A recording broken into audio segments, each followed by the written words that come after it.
ជំរាបសួរបាទពុកម៉ែបងប្អូនមេថ្ងៃនេះផងដែរខ្ញុំបាទសូមចេញវីដេអូ review ប័ណ្ណការលក់ឡានកូឡាឆ្នាំ95មួយគ្រឿងទៀតដែរពុកម៉ែបងប្អូនមេមួយ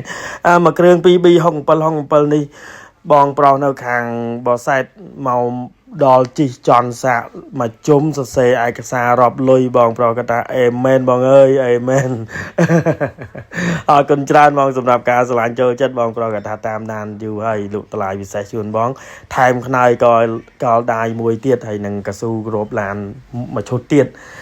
អរគុណបងប្រុសមែនទែនសម្រាប់ការឆ្លាញ់ចូលចិត្តបងប្រុសគាត់ថាឡានជីស្រួលម៉ាស៊ីនចាក់អេមចន់បានញាក់បានអីបងប្រុសក៏ថាតាមដានយូរហើយក៏អរគុណបងប្រុសសម្រាប់ការឆ្លាញ់ចូលចិត្តជួនពរបងយកទ្របមាសទ្របជ័យយកទៅប្រើសុខសប្បាយហែងធ្វើដំណើរចិត្តឆ្ងាយទទួលសុខសុវត្ថិភាពទៅណាមណាគេគ្រប់ឆ្លាញ់ចូលចិត្តគ្រប់គ្នាឲ្យឡានរៀបចំឲ្យអស់ហើយយកទៅប្រើអត់មានរៀបចំអីទៀតទេយកទៅចាក់តាសាំងឲ្យជាឯកសារគ្រប់ប្រភេទឡានស្អាតអញ្ចឹងសម្រាប់ពុកម៉ែបងប្អូនមេដែលកំពុងតែត្រូវការឡានស្អាតឡានរៀបចំឲ្យអស់យកទៅប្រើចាក់តាសាំងឲ្យជីឡានរៀបហើយពុកម៉ែបងប្អូនមេតាក់ទងមកធានាតម្លៃពិសេសជូនបើសិនជានៅឆ្ងាយមិនមានពេលមកមិនតាន់មានពាក់មីមិនតាន់មានបានបើកបរពុកម៉ែបងប្អូនមេលើឆ្ងាយយកមកធ្វើដំណើរពុកម៉ែបងប្អូនមេនិយាយតម្លៃចរចាតម្លៃនេះត្រូវហើយកក់លុយខ្ញុំបើកយកទៅជូនដល់ផ្ទះអត់មានពិបាកទេធានាឡានស្អាតយកទៅប្រើអេមយកទៅប្រើគុណភាពប្រភេទឡានរៀបចំហើយបើសិនជាមានពេលមកដល់ទីតាំងជិះចន់សាក់សេឯកសាររាប់លុយអញ្ចឹងសម្រាប់ពុកម៉ែបងប្អូនដែលតម្រូវត្រូវការអត់មានពិបាកទេដូចខ្ញុំនិយាយអញ្ចឹងឡានប្រភេទរៀបចំហើយចេះគឺឡើងជិះឡើងចន់ឡើងសាក់មើលមិនថាលោកទ្វារលោកកញ្ចក់គឺដើរទាំងអស់ប្រភេទឡានរៀបហើយជើងក្រោមឲ្យហាប់ណែននិយាយរួមទៅអត់មានពិបាកទេតាំងពីការរៀបចំដេកូគុជផ្លាកលេខឡើងសោតេលេ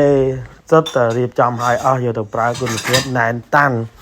មិនថាត្រូវការឡានមួយណាដែលខ្ញុំរៀបចំហើយមិនថាឆ្លាមឬក៏កូឡា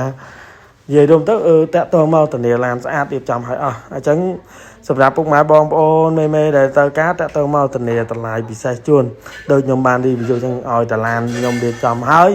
ឬក៏មកដល់ឡានដែលកំពុងតែរៀបចំបាន 80% 90% ឡានដែលយកទៅប្រើចង់បានគុណភាពមកមើលតលក៏បានដែរមកមើលត្រូវឡានមួយណាកំពុងតែរៀបចំខ្ញុំរៀបចំដាក់ជូនឲ្យមកស្អាតពេលរៀបចំហើយមកយកទៅខ្លួនឯងក៏បានឬក៏ខ្ញុំយកទៅជូនដល់ផ្ទះក៏បានសុទ្ធតែឡានរៀបចំហើយអត់មានពិបាកទេកន្លែងខ្ញុំមានជាងមានអីរៀបចំមើលឲ្យមកស្អាតគឺយកទៅប្រើគឺគុណភាពតែម្ដងអញ្ចឹងវីដេអូនេះមានតែប៉ុណ្្នឹងទេពុកម៉ែបងប្អូនមេបើសិនជាឆ្លាញ់ចូលចិត្តនឹងជឿជាក់តាក់ទងមកមានឡានមួយណាដែលខ្ញុំផុសទៅចង់បានតាក់ទងមកនិយាយតម្លៃនេះត្រូវខ្ញុំយកទៅជូនដល់ផ្ទះឬក៏មកយកដល់ទីតាំងចឹងវីដេអូមានប៉ុណ្្នឹងជម្រាបលា